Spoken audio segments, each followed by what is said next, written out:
കുത്തി ഒഴുകുന്ന പുഴയാണ്.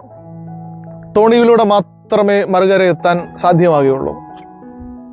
അവിടെ നന്നായി പരിശീലനം ലഭിച്ച ഒരു തോണിക്കാരനുണ്ട്.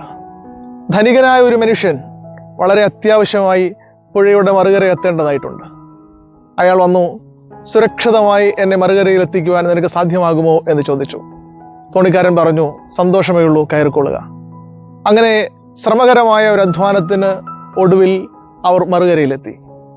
മറുകരയിലെത്തിയ യാത്രക്കാരൻ തോണിക്കാരനോട് ചോദിച്ചു, നിനക്ക് നന്ദി വേണമോ പണം വേണമോ? തോണിക്കാരൻ പറഞ്ഞു, എനിക്ക് നന്ദി മതി. യാത്രക്കാരൻ ചോദിച്ചു, ഇത്രയും ശ്രമകരമായ ഒരു അധ്വാനം നീ ചെയ്തിട്ടും എന്തുകൊണ്ടാണ് നിനക്ക് പണം ആവശ്യപ്പെടാൻ കഴിയാതെ പോകുന്നത്? തോണിക്കാരൻ പറഞ്ഞു, സാർ, ഇന്ന് മനുഷ്യന് ഇല്ലാതെ പോകുന്നത് നന്ദിയാണ്. അതുകൊണ്ട് എനിക്ക് നന്ദി മതി. ശരിയല്ലേ? ആരോടൊക്കെയാണ് നമ്മൾ പലപ്പോഴും നന്ദി പറയാൻ മറന്നുപോകുന്നത്? മനുഷ്യരിൽ പലരും ഇന്ന് നന്ദിയില്ലാത്തവരായി മാറുന്നുണ്ട് എന്നുള്ളതാണ് വാസ്തവം. ശരിയല്ലേ?